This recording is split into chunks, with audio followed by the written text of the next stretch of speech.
கட்சியில் வந்து பிரச்சனை வந்து அதை எப்படி பார்க்குறீங்க? அது அவங்க அப்பா பிள்ளையினுடைய சின்ன சின்ன மனக்கசப்புகள், அது அந்த குடும்பமே பேசி தீர்த்து கொள்ளும். அதை தாண்டி அங்கே ஒன்றும் மற்ற பத்திரிகை ஊடகங்களில் பிரதானப்படுத்துவது போல் ஒன்றும் நடக்காது. நேற்றே அதற்கான விடை உங்களுக்கு கிடைத்திருக்கிறோம். அதிமுக பாஜக இப்போ கூட்டணி அமைஞ்ச பிறகு தமிழக அரசு மேலே அதிகமாக குற்றச்சாட்டு வச்சுருக்காங்களே, அதை எப்படி பார்க்குறீங்க?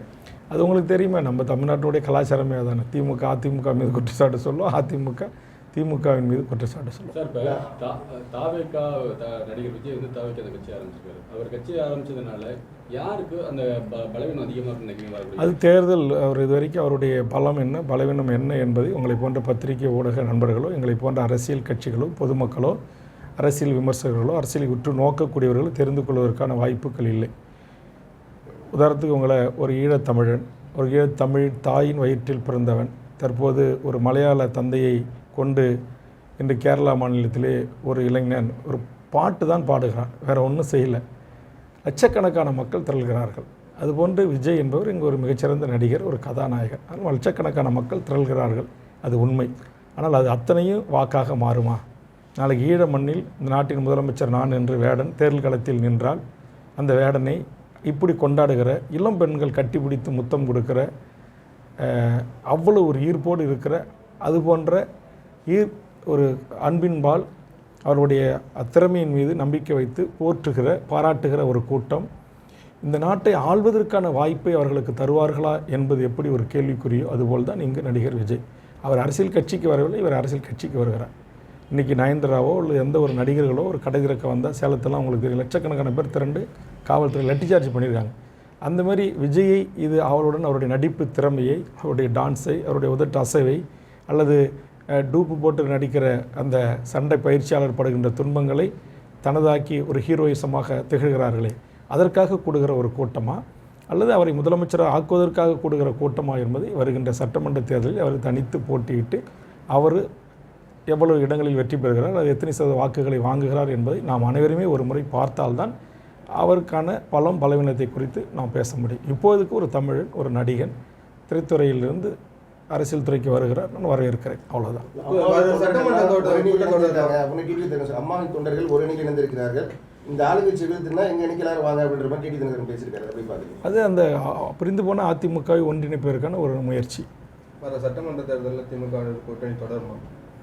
தமிழக வாழ்வுரிமை கட்சியை பொறுத்தவரையில் நம்ம கலைஞர் பிறந்த, முதலமைச்சர் பிறந்த இந்த திருவாரூர் மாவட்டத்தில் வந்து உங்களை சந்திக்கின்ற வரையில் நாங்கள் திமுக கூட்டணியில் தான் இடம்பெற்றிருக்கிறோம்.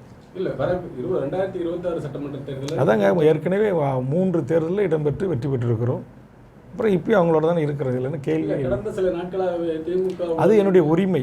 நான் வந்து திமுக என்ற கட்சியில் இணைந்து கூட்டணி தான் வச்சுருக்கிறேன். இந்த தமிழக வாழ்வுரிமை கட்சி திமுக என்ற கட்சியோடு இணைக்கல. தமிழக வாழ்வுரிமை கட்சிக்கு என்று தனித்துவம் இருக்கிறது, தமிழர் வாழ்வுரிமை சார்ந்த பிரச்சனைகள் இருக்கிறது. அதை குறித்து சட்டமன்றத்தில் மக்கள் மன்றத்தில் பேசுவது என்னுடைய உரிமை.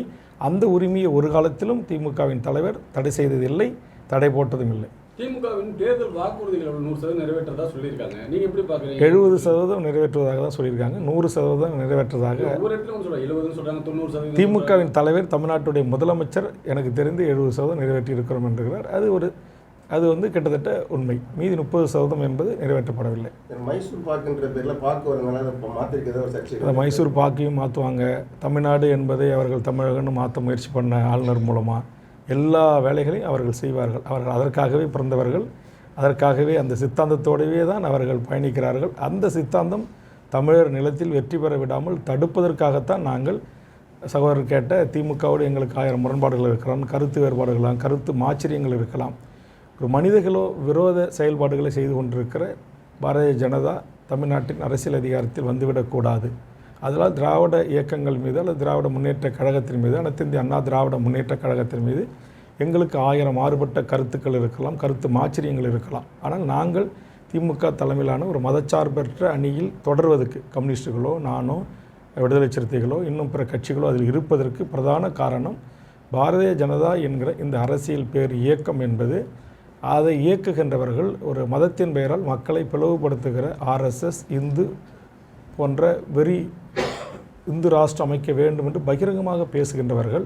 ஆக அவர்களுடைய அரசியல் கனவு வெற்றி பெறக்கூடாது என்பதற்காகத்தான் நாங்கள் இது போன்ற சில விடயங்களில் எங்களுக்கு கருத்து முரண்பாடு இருக்கிறது, கருத்து மாச்சரியங்கள் இருக்கிறது என்பதை உங்களை போன்ற பத்திரிகை ஊடகங்களிலும் சட்டமன்றத்திலும் எடுத்து வைத்துவிட்டு நாங்கள் தொடர்ந்து ஆதரிப்பதற்கான அடிப்படை காரணம் இதுதான். மிக்க நன்றி. வந்து செய்தியாளர் சந்திப்பில் வந்து 2024 எங்கள் கொடி தான் கோட்டையில் பறக்கும் அப்படின்னு சொல்லியிருக்காரு. தவறுதலான உங்களுக்கு புரிதல். 2026 யார் சொல்லிங்க? எல் முருகனா? அதான் அவர் தமிழ்நாட்டை குறித்து ஒரு தவறுதலான ஒரு புரிதலோடு அரசியல் செய்து கொண்டிருக்கிறார். அவர் பாரதிய ஜனதா என்கிற கொடி தமிழ்நாட்டில் எனக்கு தெரிந்து இன்னும் ஒரு 4 நூற்றாண்டு காலத்திற்குள் அதாங்க. அதான் தமிழ்நாட்டில் தமிழர்களாக இருக்கின்ற இந்த நிலத்தில் சாதியாய் மதமாய் கட்சிகளாய் பிரிந்து கிடக்கிற தமிழ் சமூகம் ஒன்றிய அரசினுடைய ஆதிக்க அதிகார சட்டங்களூடாக திட்டங்களினூடாக காலம் காலமாக நாங்கள் பிரிந்து கிடந்த இனம் ஒன்றிணைந்து கண்டிப்பாக காவி கொடியை தமிழக கோட்டையில் பறக்க விடாமல் தடுக்கின்ற அரணாக தமிழகம் இருக்கும். கண்டிப்பாக எதிர்காலத்தில் வாய்ப்பு இருக்கு. செய்திகளை உடனுக்குடன் தெரிந்து கொள்ள கீழ்கண்ட கேபிள் மற்றும் டிடிஎச் நெட்வொர்க்குகளில் எம்நாடு செய்தி தொலைக்காட்சியை காணுங்கள். பாதகம் செய்பவரை கண்டால் நாம் பயம் கொள்ளலாகாது பாப்பா. மோதி மிதித்து விடு பாப்பா, அவர் முகத்தில் உமிழ்ந்து விடு பாப்பா. அண்மை செய்திகளை உடனுக்குடன் தெரிந்து கொள்ள இணைந்திருங்கள் எம்நாடு தொலைக்காட்சியுடன்.